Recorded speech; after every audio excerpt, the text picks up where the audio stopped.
8 400 400 400। जी हाँ, याद कर लीजिए व्हाट्सएप नंबर, क्योंकि अब चाहे आपका मैथ्स का सवाल हो या फिजिक्स केमिस्ट्री बायोलॉजी का, आपके हर डाउट, हर क्वेश्चन का मिलेगा तुरंत वीडियो सोल्यूशन, वो भी सीधा आपके व्हाट्सएप पर।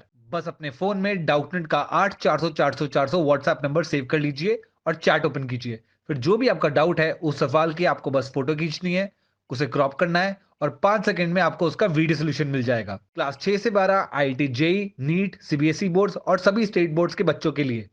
तो देर किस बात की, अभी जाइए और 8 400 400 400 पर अपना सवाल व्हाट्सएप कीजिए और अपने सभी डाउट्स को आउट कीजिए। लिंक डिस्क्रिप्शन में है।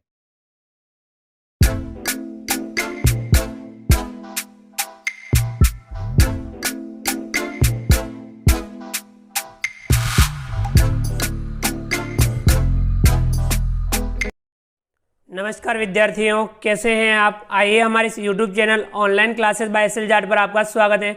विद्यार्थियों, आज की जो मैं क्लास है वह है प्रखर कार्य पुस्तिका गणित कक्षा 8 के अंतर्गत कार्यपत्रक 41। आज की क्लास में हम कार्यपत्रक 41 कॉल करेंगे जो पेज नंबर 58 पर है। आइए शुरू करते हैं।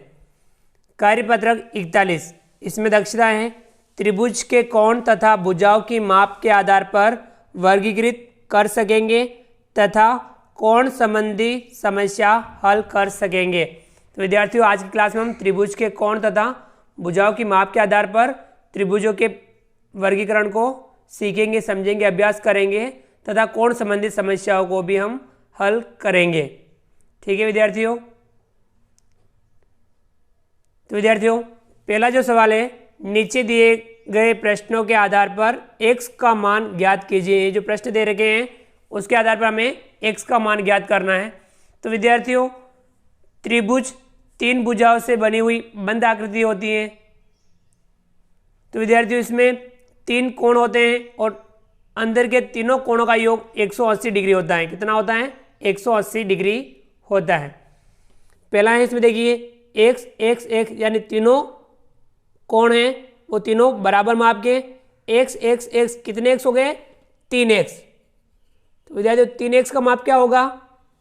तीनों कोणों का योग कितना होता है? 180 डिग्री। 180 डिग्री। अब हमें x का मान ज्ञात करना है।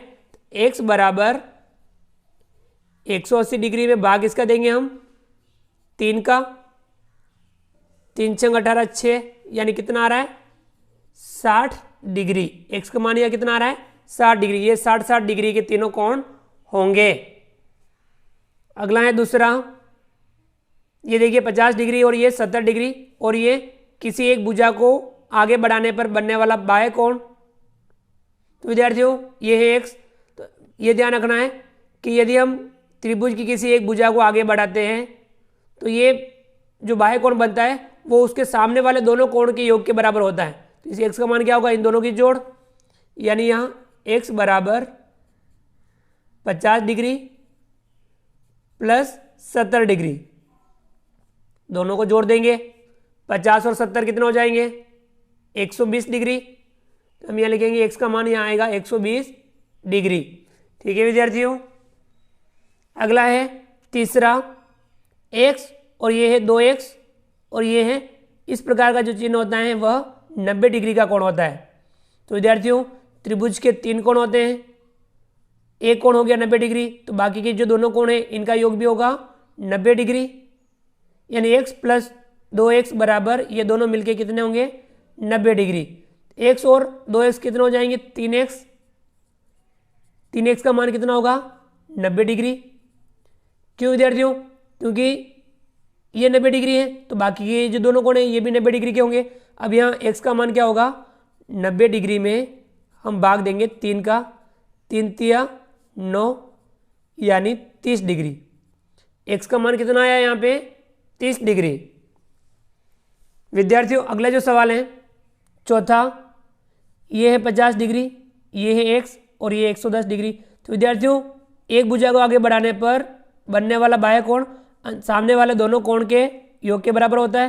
तो इन दोनों की जोड़ इसके बराबर होगी। ये दोनों मिलकर के 110 डिग्री के होंगे। विद्यार्थियों, हमें क्या करना है? इसका मान ज्ञात करना है। इसमें से ये वाला घटा देंगे, यानी x बराबर 110 डिग्री माइनस 50 डिग्री 110 में से हम 50 डिग्री घटा देंगे तो कितना बचेगा, 60 डिग्री, यानी यहाँ x का मान कितना आएगा, 60 डिग्री। ठीक है विद्यार्थियों, इस प्रकार से हमने इस पहले सवाल को हल किया। विद्यार्थियों अगला जो सवाल है, सवाल नंबर 2, त्रिभुज की भुजाओं की माप के आधार पर त्रिभुजों के प्रकार बताइए। विद्यार्थियों भुजाओं की माप के आधार पर, यानी भुजाओं की माप के आधार पर हमें त्रिभुजों के प्रकार बताने हैं। तो विद्यार्थियों वो होंगे, अगर तीनों भुजाएं बराबर हों तो वो होगा समबाहु त्रिभुज। जिस त्रिभुज की तीनों भुजाओं का माप बराबर हो तो वो कहलाएगा समबाहु त्रिभुज। दूसरा होगा समद्विबाहु त्रिभुज। समद्विबाहु त्रिभुज यानी जिस त्रिभुज की दो भुजाओं की माप बराबर हो तो वो कहलाएगा समद्विबाहु त्रिभुज। एक होगा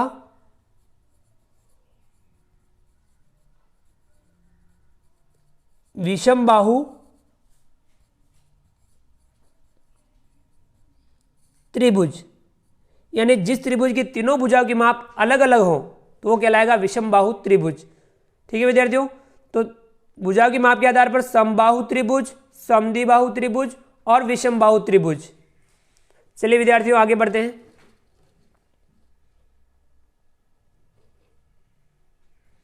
विद्यार्थियों अगला जो सवाल है तीसरा, हाँ या नहीं में उत्तर दीजिए। इनके उत्तर में हाँ या नहीं में देने हैं। कहें क्या एक त्रिभुज में दो समकोण संभव हैं। तो विद्यार्थियों एक त्रिभुज में दो कोण संभव, दो समकोण संभव नहीं होते हैं, तो यहां हम लिखेंगे नहीं। कहें क्या एक त्रिभुज में दो अधिक कोण संभव हैं। तो विद्यार्थियों एक त्रिभुज में दो अधिक कोण भी संभव नहीं होते हैं, तो एक त्रिभुज में दो समकोण भी संभव नहीं होते हैं और दो अधिक कोण भी संभव नहीं होते हैं। गए क्या एक त्रिभुज में दो न्यून कोण संभव है। तो विद्यार्थियों एक त्रिभुज में दो न्यून कोण संभव है, तो ये लिखेंगे हम हाँ। गए क्या एक त्रिभुज में प्रत्येक कोण 60 डिग्री के संभव है। तो विद्यार्थियों बिल्कुल त्रिभुज में प्रत्येक कोण 60 डिग्री का संभव है, हम लिखेंगे यहां हाँ। ठीक है विद्यार्थियों अगला सवाल है चौथा, त्रिभुज के कोणों की माप के आधार पर त्रिभुजों के प्रकार बताइए। त्रिभुज के कोणों की माप के आधार पर हमें त्रिभुजों के प्रकार बताने हैं।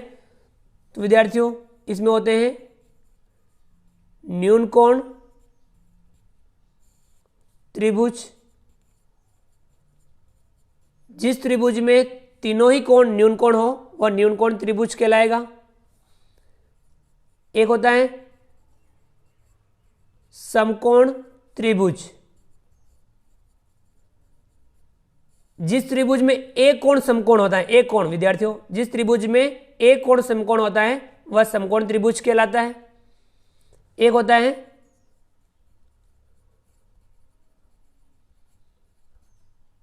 अधिक कोण त्रिभुज। जिस त्रिभुज में एक कोण अधिक कोण हो, विद्यार्थियों कितना, एक कोण। जिस त्रिभुज में एक कोण अधिक कोण हो वह अधिक कोण त्रिभुज कहलाएगा। तो त्रिभुज के कोणों के माप के आधार पर न्यून कोण त्रिभुज, समकोण त्रिभुज और अधिक कोण त्रिभुज। ठीक है विद्यार्थियों चलिए आगे बढ़ते हैं।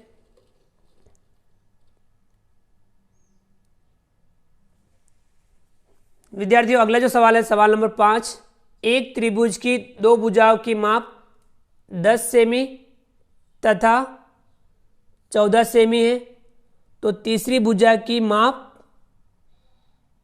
किस माप से कम होनी चाहिए। तो विद्यार्थियों देखिए इन दोनों का योग कितना है, 10 सेमी और 14 सेमी। 10 + 14 कितना हो जाएगा, 24 सेमी। तो यहाँ पूछा है अपने को किस माप से कम होनी चाहिए। तीसरी भुजा, जो दो भुजाओं का माप तो दे रखा है, तो तीसरी भुजा का माप किस माप से कम होना चाहिए, यानी 24 सेमी से कम होना चाहिए।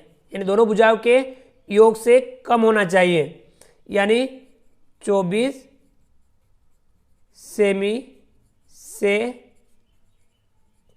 कम होना या होनी चाहिए। ठीक है विद्यार्थियों, यानी त्रिभुज की दो भुजाओं का माप जो होता है उनके योग से तीसरी भुजा कम ही होती है।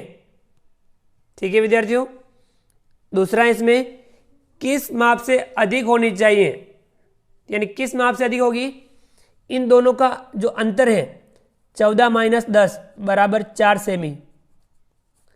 दोनों का अंतर क्या है, यानी त्रिभुज की दो भुजाओं के अंतर से ज्यादा होना चाहिए, यानी 4 सेमी से अधिक, 4 सेमी से अधिक होनी चाहिए।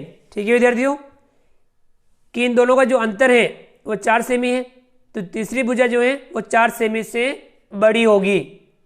ठीक है विद्यार्थियों, यानी त्रिभुज की दो भुजाओं के अंतर से अधिक और योग से कम तीसरी भुजा होती है। तो विद्यार्थियों, इस प्रकार से हमने आज की क्लास में कार्यपत्रक 41 को हल किया। आप भी इस कार्यपत्रक को समझ करके हल कीजिए। विद्यार्थियों, इनसे जुड़े हुए सवाल आपकी पाठ्य पुस्तक में हो तो उन्हें भी आप हल जरूर कीजिए। आप हमारे इस वीडियो को लाइक कीजिए, चैनल पर नए हो और अभी तक चैनल को सब्सक्राइब नहीं किया हो तो नीचे दिए गए लाल रंग के सब्सक्राइब बटन को दबा करके हमारे इस YouTube channel online classes bye SLJAT को सब्सक्राइब कीजिए। बेल आइकन ऑल नोटिफिकेशन के लिए दबाइए ताकि आप तक हमारा लेटेस्ट वीडियो सबसे पहले पहुंच पाए। आप अधिक से अधिक विद्यार्थियों मित्रों तक हमारे वीडियो शेयर जरूर कीजिए और नीचे दिए गए कमेंट्स बॉक्स में कमेंट्स करके बताइए कि आपको ये हमारा वीडियो कैसा लगा। तो फ्रेंड्स, मिलते हैं अगली क्लास में नए वीडियो नए कंटेंट के साथ में। तब तक के लिए थैंक यू, धन्यवाद, जय हिंद, जय भारत। आपका दिन शुभ रहे। Thank you.